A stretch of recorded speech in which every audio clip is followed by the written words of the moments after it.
He's a Navy enlisted man whose lot has been cast with the Marines. They often call him Doc. It's a term of respect for the man who wears their uniform and goes where they go. In combat, all men know his title. It's the battlefield call for help, a cry for life itself. Corpsman.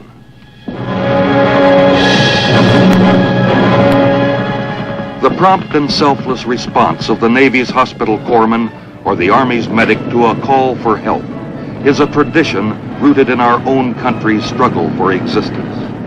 It's a tradition reaffirmed in countless acts of valor, of heroism under fire. But the corpsman has never considered himself a miracle man. He knows his limitations. He knows that even raw courage on his part is not always enough to save the life of another human being. He knows that he is only the first link in the chain of survival, a chain of elaborate, efficient, and increasingly swift medical services that stretches all the way from the battlefront to great medical centers in the United States itself. The Navy's medical men say the fabulous helicopter is a vital factor in giving battle-wounded men a better chance for survival. In World War I, the fatality rate among men wounded on the battlefield was 5.5%. During World War II, it dropped to 3.3%. In Korea, where the choppers were first used for medical evacuation, it was 2.7%. Today, in Vietnam, where skilled help is brief minutes, not long hours from the front line, the toll is less than 2%. For the Marines in combat, though, the corpsman who travels with them is the immediate symbol of survival. There are other threats to life than bombs and bullets on the battlefields of Vietnam. Here, the mere act of taking a drink of unpurified water is enough to start an epidemic of dysentery. In the endless paddy fields and the elephant grass, men on the move face a constant danger of contact with leeches, poisonous snakes, the carriers of dengue, and a virulent strain of malaria. All day, every day, in the fetid water can destroy even the most sturdy boot. And in a big operation such as Harvest Moon, immersion foot is a vexing problem for the Marines and the corpsmen. And always in Vietnam, there are the people. In the very heart of battle, or along jungle trails, or in nearly deserted villages. The corpsman is helping breach the barriers of time, of language, and of distrust. Barriers which President Johnson has said must be swept away if we're going to win the hearts and minds of the people and help the Republic of Vietnam achieve ultimate victory. By now, the people of the countryside have come to know the corpsman and to trust him. For them, the word is bác sĩ, the Vietnamese name for doctor, and the word goes out as if by magic, the bác sĩ is here, wherever the corpsman sets down his bag of medical gear. He treats all who come to him, knowing that some must be the enemy in this most paradoxical of wars, but knowing, too, there is no limit to his consciously accepted responsibility of responding promptly to a plea for help. For this wounded Marine and a companion, the call for help was raised along the firing line near Hill 22 by members of Lima Company 3rd Regiment. Within seconds, the message was relayed by radio to Medivac helicopters standing on alert at Da Nang East, 20 miles away. For the men of Medivac and their helicopters, the formula of success is built around persistence and courage. They travel in pairs, the slick, or medical ship, descending toward the pickup, while the gunship offers air-to-ground covering fire with rockets and machine guns during those precarious moments when the litter bearers must carry the wounded into the open. Corporal Dave Baggett of Portland, Oregon, a man with a leg wound, a man in pain. Let me have yours.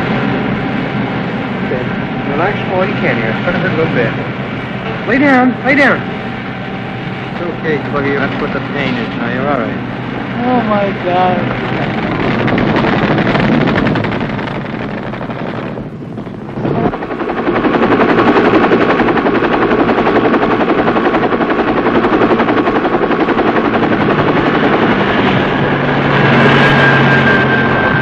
In less than 7 minutes after the pickup, Medevac has brought Dave Baggett to touchdown at C Company of the 3rd Medical Battalion, the one the Marines call Charlie Med. You've got to lift it up a little. Anything coming out? From the looks of it, it's either in here or in the... You hold your neck stiff.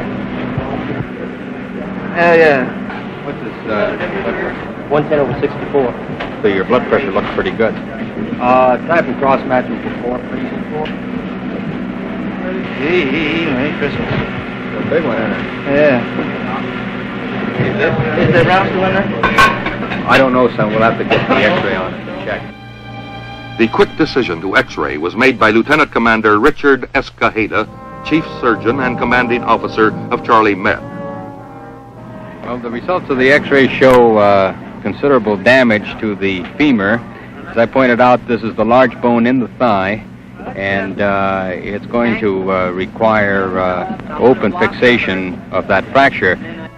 The surgery will be performed by Lieutenant Commander F.K. Mole, an orthopedic surgeon, assisted by Lieutenant Commander Escajeda.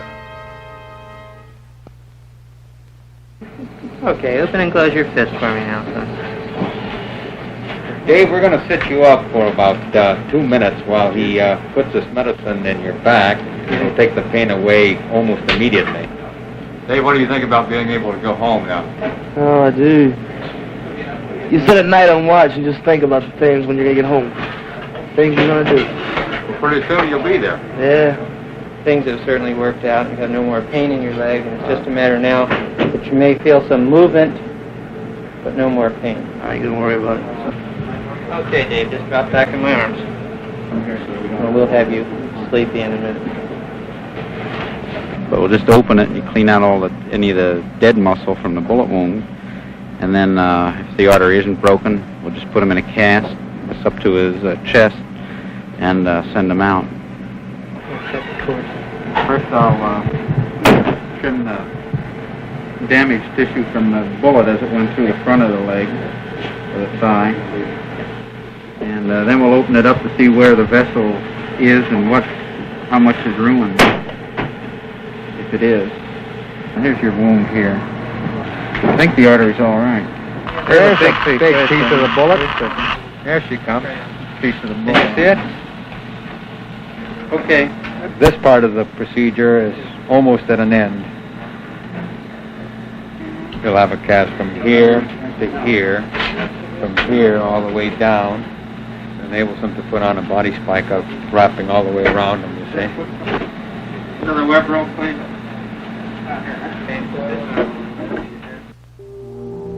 In Ward 1, the recovery area, Corporal Baggett was given a physical checkup and presented with his Purple Heart. A presentation accompanied by these words. Corporal David Baggett, it's my privilege and honor to present you with this Purple Heart. It is the oldest, the prettiest decoration that we have in the military. It symbolizes the appreciation and the gratitude of the American people for the fact that you have been wounded in the service of your country. For this reason, you should always wear it proudly. Good luck to you. Thank you very much, sir.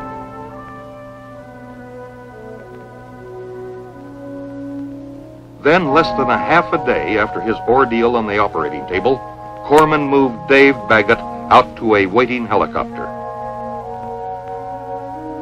At Da Nang, there's just time for the transfer to one of the Air Force hospital planes that makes the daily shuttle from various air bases in Vietnam to Clark Field in the Philippines. It's this small group, plus the pilots and crewmen of the Military Airlift Command, that form another vital and integral link in the chain of survival, bridging the gap between battlefield surgery in Vietnam and eventual treatment in the world's finest medical centers. For Dave Baggett, The stay at Clark Hospital will be a brief one. There'll be time enough for a thorough physical, a good meal, the removal of the upper portion of the cast from his chest,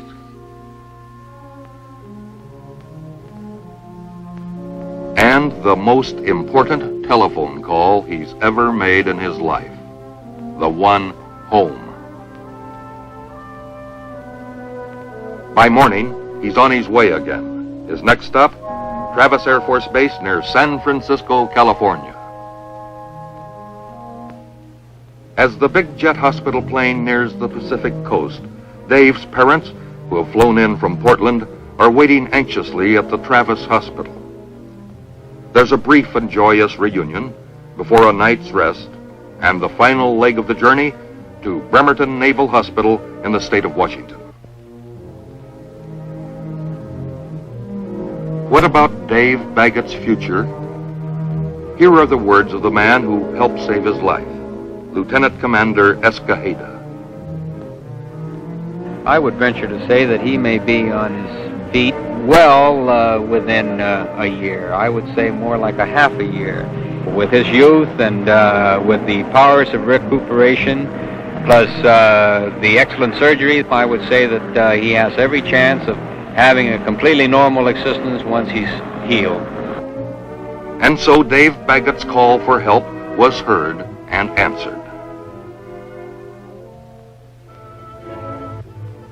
And as long as there are men in combat gear fighting for the freedom and independence of the people of Vietnam, there will be men with medical equipment, civilian as well as military, from all the nations joining in the common fight, ready to respond to the call for help that the Marines know as Corpsman.